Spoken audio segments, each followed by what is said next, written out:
nearly 30 young African entrepreneurs from Djibouti, Ethiopia and Kenya experienced the charm of traditional Chinese culture at the Center of Innovation and Maritime Excellence in Djibouti City on Sunday.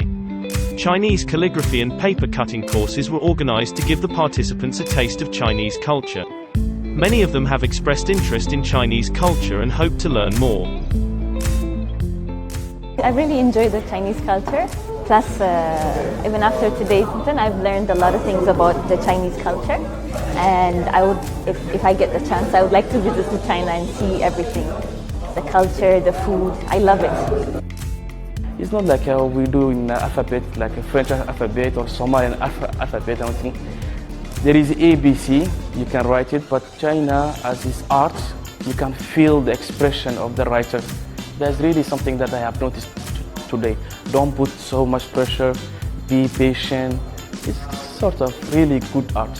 The event, supported by Chinese companies, is part of a training camp of the Center of Innovation and Maritime Excellence, a non-profit capacity-building project aimed at enhancing the entrepreneurship of local youth.